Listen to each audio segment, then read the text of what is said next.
নবীর কাছে হাজির করা হলো। নবী হযরত ওমরকে জিজ্ঞাসা করলেন, কতটুকু আনছো? হযরত ওমর বলেন, অর্ধেক নিয়ে আসছি। আবু বকর সিদ্দিককে জিজ্ঞাসা করা হলো। আবু বকর সিদ্দিক বলেন, ঘরে যা ছিল সব নিয়ে এসেছি। সুবহানাল্লাহ। এ হলো আবু বকর, এ হলো আবু বকরের সম্মান। তো এই আবু বকর সিদ্দিক রাদিয়াল্লাহু আনহু দ্বীন ও ইসলামের জন্য, নবীর জন্য সম্পদ যা ছিল সব দান করতে করতে করতে আজকে এমন হয়ে গেলেন যে ছাড়া চট পড়ে নবীর সামনে হাজির। সুবহানাল্লাহ। এই জন্য টাকার মধ্যে শান্তি কম, সম্পদের মধ্যে শান্তি কম, ইলমের মধ্যে শান্তি বেশি। এটা কেমন বেশি এটা আপনাদের বোঝানো যাবে না, যাদের কাছে ইলম আছে তাদেরকে বোঝানো যাবে। হযরত আলী রাদিয়াল্লাহু আনহু বলেন, রাজিনা কিসমাতাল জব্বার ফিনা লানা ইলমুন ওয়ালিল আ'দাই মালু। আমরা আল্লাহর বন্টন পায়া খুশি। কেন? আল্লাহ আমাদেরকে সম্পদ দেন নাই, টাকা দেন নাই, পয়সা দেন নাই, সব আমাদের দুশমনদেরকে দিয়েছেন, কিন্তু আল্লাহ আমাদেরকে কোরআনের ইলম দিয়েছেন। সুবহানাল্লাহ। তো এখন কোরআনের ইলম পায়া খুশি কেন? ফাইনাল মালা ইয়াফনা আন করিবিন ওয়া ইন্নাল ইলমা বাকিল লা ইয়াজালু। কারণ দুনিয়ার যত টাকা আছে, পয়সা আছে, ধন আছে, সম্পদ আছে, এগুলো থাকে না 5 বছর সর্বোচ্চ। এরপরে আবার আইতে হইলে জনগণের ভোট দেয় না, মানুষেরটা নিজের দিয়ে লইতে হয়। ততক্ষণ না জান। এরপরে আবার আইতে চাইলে নিজেরটা নিজের দেওয়া যায় না, তাহলে পাবলিকের পিঠা খাইতে হয়। পিঠার থেকে বাঁচার জন্য প্রশাসনের সহযোগিতা নিয়ে পাবলিকের ভোট দিতে হয়, এরপরে ক্ষমতা আইতে হয়। কতক্ষণ না।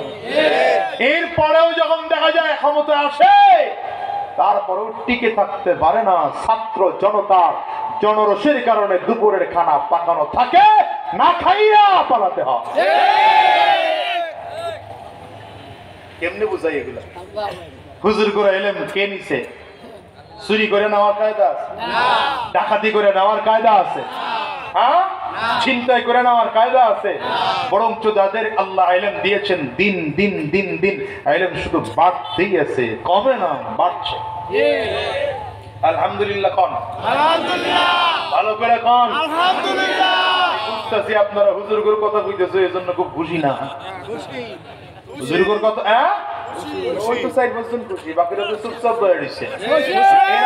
এরা এখনো চায় দেশের ক্ষমতায় চোর আসুক, বাটপার আসুক, চিটার আসুক, খুনে আসুক, ধর্ষক আসুক। আমি বলবো না, পরিবর্তনের ছোঁয়া লেগেছে। আগামী দিনের নেতৃত্বে উলামায়ে কেরাম আসবে, দাড়িওয়ালা আসবে, টুপিওয়ালা আসবে, জুব্বাওয়ালা আসবে, সৎ যোগ্য আল্লাহ বিরোধীদেরকে ক্ষমতায় বসাও, এদেশে শান্তির বাতাস ববে। হাত উঁচা করে বলছিলেন আল্লাহ কবুল করেন। আগামীর বাংলা ইসলামের বাংলা। আমরা পারি নাই, ওই ঘুরে ঘুরে ঘুরে ঘুরে ওই জায়গায় আছে। কথা হয় না? ঠিক আছে কোন কে? আর জোরে বলেন। মানসিকতার পরিবর্তন করেন, মানসিকতা পরিবর্তন করেন। ওই আমি মাঝে মাঝে বলি যে শায়েখে চরমনাই খুব উদাহরণ দিয়ে দিয়ে মাঝে মাঝে বলে যে এ একজনের নাম এ, সেও চোর, বি আরেকজনের নাম সেও চোর, সি আরেকজনের নাম সেও চোর। কয়জন চোর? 3 জন। বুঝেন নাই? 3 জন। 3 জনই চোর। প্রথম ক্ষমতায় বসছে কে? এ। দেখা গেল বিশাল চুরির লিস্ট তৈরি হয়েছে। চুরি করতে করতে করতে এমন কোন জায়গা নাই চুরি করে নাই। আমরা সব জনমের খাপা খেপলাম যে না, একে আর রাখা যাবে না, বাদ দিলাম। কাকে বসাইলাম? বি। বাস, বি চুরি শুরু করলো। কি কথা বল না? হুজুররা কথা কয়, পাবলিক কইব না, আমি জানি এখন বিপক্ষে যায়। বসাইলাম কারে? বি। কি শুরু করছে? কথা কয় না? কেন? যারা বি বসাইছে সেও কি বলেন না কেন? বাদ দিলাম তারেও, বসাইলাম কারে? সিউ কি শুরু করলো কি রেজাল্ট কি সবই তো সব বাদ দেন ইসলাম ক্ষমতায় বসা, সব বাদ দেন কোরআন ক্ষমতায় বসা। চুরি করবে তো হাত কেটে দেওয়া হবে। একটা আইন পাস করেন না, দেখবেন কত নেতার হাত কাটা যাবে মিয়া, কত মেম্বার চেয়ারম্যান কত এমপি মন্ত্রীর হাত কেটে দেওয়া হবে। একটা আইন পাস করেন বাংলাদেশে। আলহামদুলিল্লাহ বুকে হাত দিয়ে বলি 3.5 বছর পার হয়ে প্রায় 4 বছরের দিকে পড়লো, বুকে হাত দিয়ে বলি চেয়ারম্যানই করতে গিয়ে 1 টাকা আলহামদুলিল্লাহ হারাম উপায় আমার পকেটে ঢুকে নেই। আপনারা আলহামদুলিল্লাহ জোরে বলবেন না, পারবেন না জোরে বলবেন, মাইন্ড সেট আপ হয়ে গেছে এরকম। 20 লাখ খাইয়া 2 লাখ দিয়ে মসজিদে 2টা এসি কিনা দিচ্ছে। আরে বাবা চেয়ারম্যানের মতো হয়নি, সোনমের ভালো চেয়ারম্যান। আল্লাহ হেফাজত করুন, আমিন কও। এই জাতির কপালে বড় খারাপ হয়েছে। আল্লাহ রাগ করতেছেন আপনারা? আবু বকর সিদ্দিক রাদিয়াল্লাহু আনহুর কাছে, আর এই জন্য তো বলি যে নবীজি কোটা কোটা মদিনার জিন্দেগিতে একটা ব্রিজ নির্মাণ করেন নাই, একটা কালভার্ট নির্মাণ করেন নাই, একটা রাস্তা নির্মাণ করেন নাই, বরঞ্চ বিল্ডিং করেন নাই, বিল্ডিং ভাঙার ইতিহাস আছে। কিন্তু নবীজি কি করেছেন? কি করেছেন? বেসিক কাজ করেছেন। কি কাজ? বেসিক কাজ কি? ইসলামের থিওরি হচ্ছে একটা দেশের বিল্ডিং নির্মাণ হয়েছে, এটা সেই দেশের উন্নয়নের মূল নাম। কালভার্ট নির্মাণ হয়েছে, এদেশের উন্নয়নের মূল মাপকাঠি না। খুব সুন্দর সুন্দর রাস্তাঘাট হয়েছে, উন্নয়নের মাপকাঠি না। একটা দেশকে যদি উন্নতিশীল করতে হয়, সেই দেশের নাগরিকদেরকে চরিত্রবান বানাতে হবে। চরিত্রবান যদি বানাতে পারেন, রডের পরিবর্তে বাস ঢুকবে না।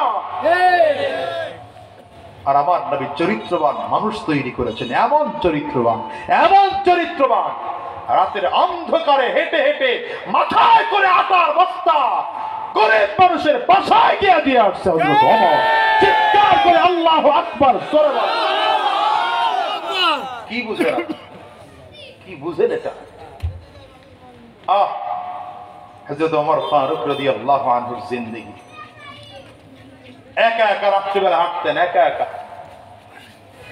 একা একা মানুষের বাড়ি যাইতেন রাতের অন্ধকারে, এক একজনের বাড়ি গিয়া খবর নিতেন কে কোন অবস্থায় আছে।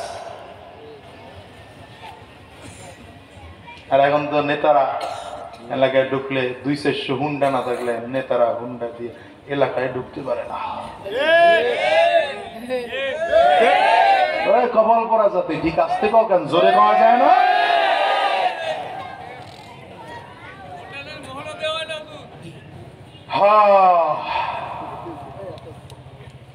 কি বলবো, বসাইছেন ওয়াজ করতে, কি ওয়াজ পুরো শরীরেই তো ঘা, মলম লাগাবো কোন জায়গায়?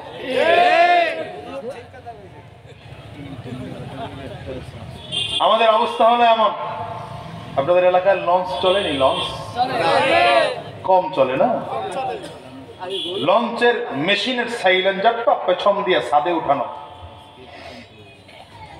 আহাম্মক গিয়া ওই সাইলেন্সারের পিঠটা ঠেকাইয়া চিল্লাইতেছে, পুইরা গেলাম রে, মইরা গেলাম রে, জইলা গেল রে।